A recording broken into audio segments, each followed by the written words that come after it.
Un ángulo se puede definir como la porción del plano que está determinada por dos semirrectas o dos rayos. Un ángulo se vería algo así.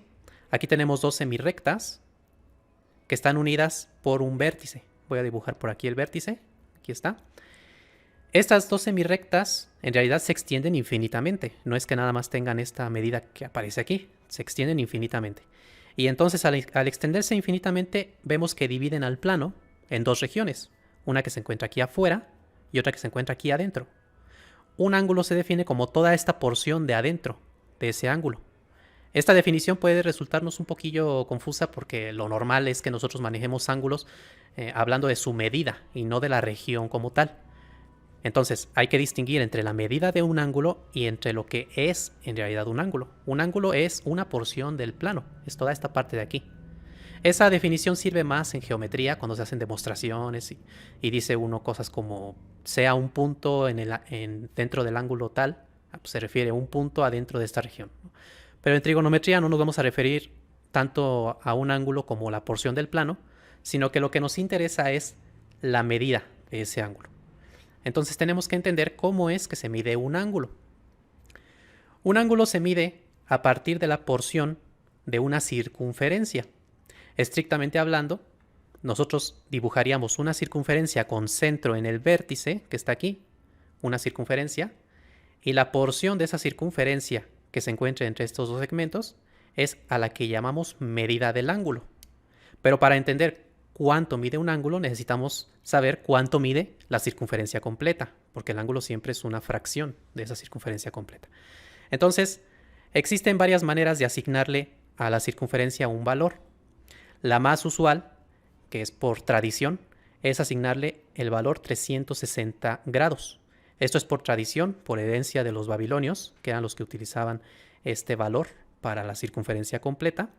Y es un valor bastante conveniente porque se puede dividir de varias maneras. Si nosotros, por ejemplo, necesitamos un ángulo que sea una tercera parte de la circunferencia, podemos fácilmente calcular una tercera parte de 360, así como podemos calcular la mitad, la cuarta parte, la quinta parte, la sexta parte. El 360 tiene muchísimos divisores, por eso es un número bastante conveniente. Ha habido otros intentos de asignar otros valores a la circunferencia, como por ejemplo el de los grados centesimales, en el cual se le asigna a toda la circunferencia el valor de 400 grados centesimales. Pero en este caso no resulta tan conveniente porque hay varios valores para los cuales no podemos subdividir de forma exacta esa circunferencia. Por ejemplo, imagínense que esta circunferencia midiera 400 grados y que nosotros nada más necesitamos la tercera parte. Tendríamos que dividir 400 entre 3. Eso no nos da un resultado exacto. Por esa razón es que resulta más conveniente este número.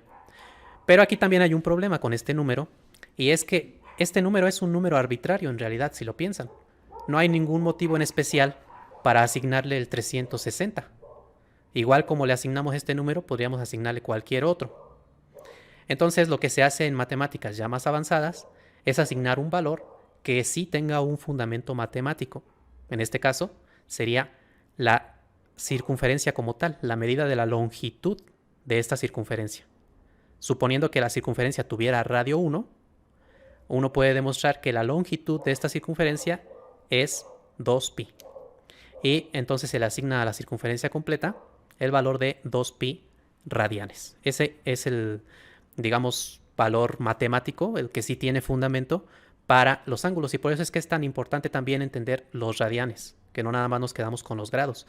Los radianes no son algo inventado nada más para complicar al estudiante, ¿no? Porque es muy fácil utilizar los grados y los radianes suelen ser como un poquillo más complicados de entender.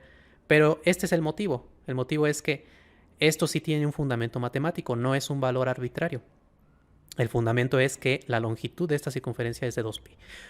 Bueno, entonces, ¿cómo es que medimos nosotros un ángulo? Vamos a, por el momento, a centrarnos únicamente en grados. Más adelante ya veremos cómo hacerlo con radianes.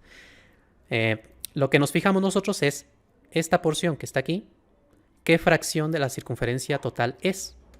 Por ejemplo, si esta porción fuera una octava parte de esta circunferencia, pues simplemente dividiríamos 360 entre 8 y ese sería el valor de este ángulo, que en este caso serían 45 grados. Los ángulos normalmente uno los mide pues con instrumentos, ¿no? Como un transportador, por ejemplo, Pero existen ciertos ángulos que son muy importantes y que vamos a ver aquí, tienen hasta su propio nombre. El más sencillo de ellos es este ángulo de aquí, en el cual los dos segmentos de recta, los dos rayos, son completamente colineales. Fíjense aquí como este va hacia la izquierda y este va hacia la derecha. Son dos rayos, estrictamente hablando. El vértice es este punto de aquí, pero se encuentran los dos sobre la misma recta. ¿Cuánto mide este ángulo de aquí?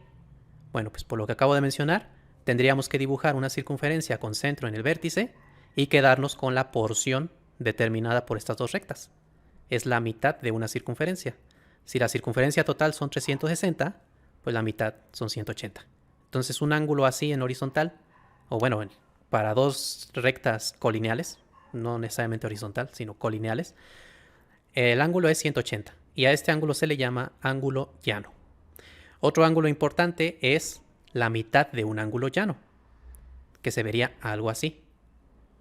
Es cuando tenemos un segmento, por ejemplo, vertical y uno horizontal, es partir la mitad, un ángulo llano a la mitad. Entonces, para medir este ángulo, ¿qué tendríamos que hacer? Pues dibujar la circunferencia completa, quedarnos con la parte del ángulo determinada por estos dos segmentos, que sería esta de aquí, y en este caso observamos que es una cuarta parte. Una cuarta parte de 360, pues sería 360 entre 4, que son 90. Entonces este ángulo mide 90 grados. Y a este se le llama ángulo recto. Y los ángulos rectos son tan importantes que se les da su propio símbolo cuando se les representan las figuras geométricas. En lugar de dibujarlos con un arco así, uno los dibuja con un cuadradito así. Entonces siempre que vean este dibujito así, un cuadradito, significa ángulo recto, ángulo de 90 grados. Otro ángulo que es importante es aquel que es menor que 90, aunque mayor que 0, un ángulo así. Este ángulo recibe el nombre de ángulo agudo, es un ángulo menor que 90 grados. Y otro ángulo importante es aquel que es mayor que 90 grados, pero menor que 180. Es decir, un ángulo que se encuentre entre un recto y un llano, a ese se le llama ángulo obtuso. Esos son los ángulos más importantes de los que hay que sabernos su nombre. Existen también nombres para ángulos que son mayores que 180 y menores que 360, o para el propio ángulo de 360, pero esos no son tan importantes. Con estos es más que suficiente. Muchísimas gracias a todas las personas que me apoyan con su membresía en YouTube y en Patreon. De verdad, infinitas gracias por todo su apoyo.